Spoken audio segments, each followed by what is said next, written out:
Apa khabar semua? Salam sejahtera, saya Dr. Shankar Gunarasa, pakar bedah kolorektal dari Pantai Hospital Air Keruh, Melaka. Inilah YouTube channel saya, Shank Surgery.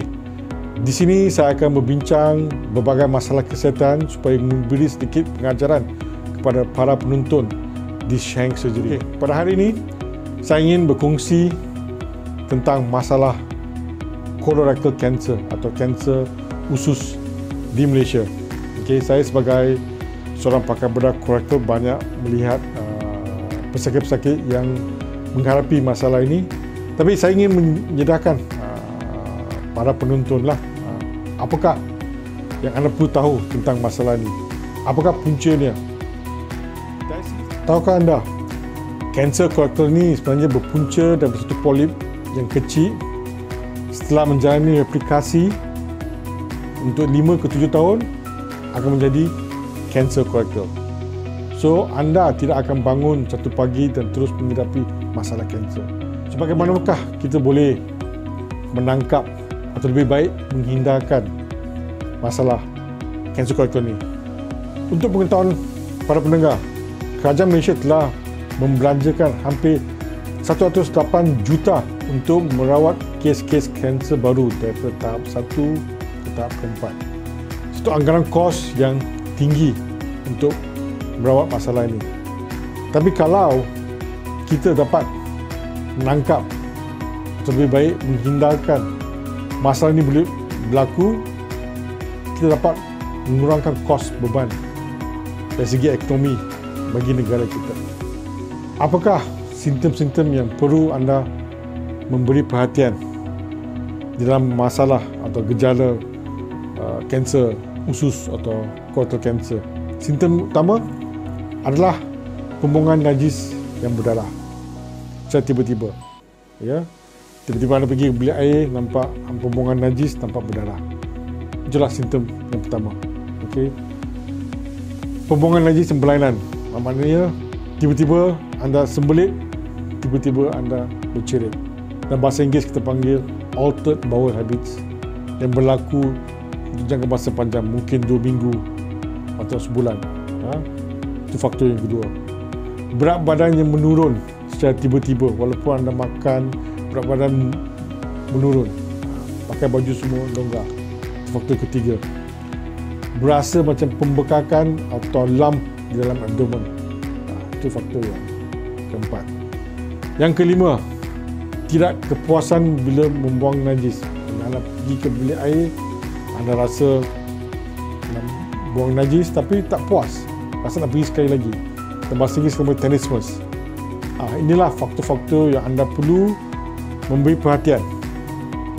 Kajian menunjukkan faktor utamalah yang perlu diberi perhatian ialah pendarahan atau pembuangan najis yang berdarah.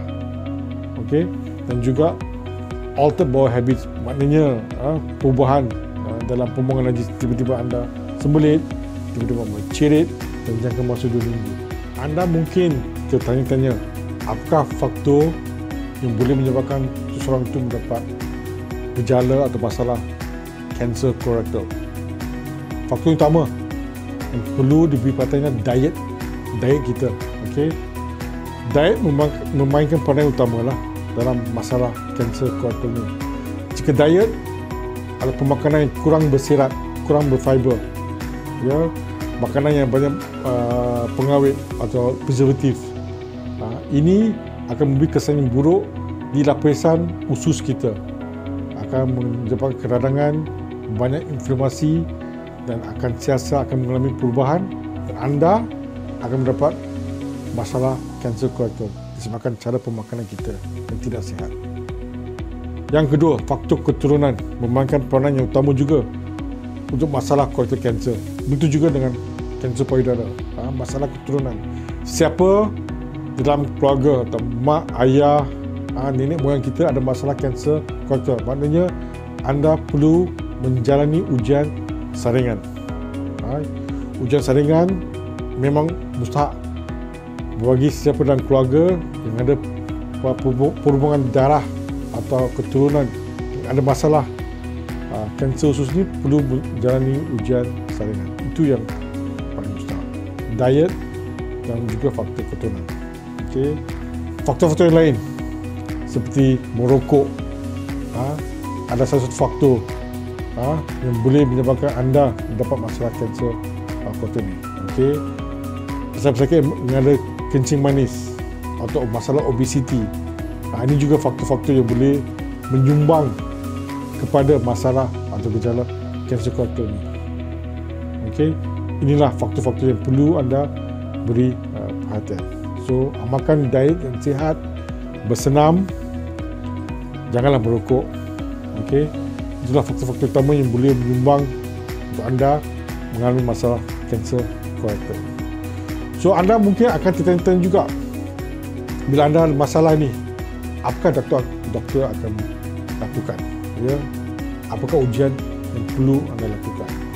Bagi saya, kalau anda berjumpa dengan saya atau doktor lain, yang utama, saya akan mengambil sejarah ringkas mengenai pesakit anda. Sama juga dengan mana-mana doktor lain, sejarah ringkas. Riwayat masalah kesihatan anda akan dikaji. Dan anda akan menjalani ujian fizikal. Saya akan memberi secara fizikal abdomen anda atau mencari ada apa-apa pembengkakan untuk masalah ini. Dan juga yang paling utama, saya akan membuat ujian darah lah. Ujian darah paling mustahak, your full blood picture, tengok adakah anda kurang darah, anemia. Sebab kanser korektor ni boleh menyebabkan pendarahan. So mungkin anda ada kurang darah, mungkin anda tak perasan. So the test is very important. Dan yang utama adalah ujian endoskopi. Apakah itu ujian endoskopi? Kolonoskopi, di mana kita menggunakan satu fiber optic cable yang berhujungkan kamera untuk melihat dalaman usus kita. Adakah ada polip, ada pertumbuhan, biopsi dilakukan. So, ujian kolonoskopi ini adalah mustahak untuk mendiagnose pesakit-pesakit untuk masalah kanser korektor. Okey. Dan juga setelah itu boleh juga kita buat ujian yang lain seperti CT scan. Tapi yang paling mustahak ujian endoskopi. Ingat, bila anda ada segala apa-apa gejala seperti setelah katakan tadi, baik berjumpa doktor. Terima kasih kepada anda yang menonton YouTube channel saya, Shank Surgery. Jangan lupa like dan subscribe kepada YouTube channel saya, Shank Surgery. Dan kita akan bersua kembali pada episod yang berikutnya tentang masalah kesihatan anda. Terima kasih.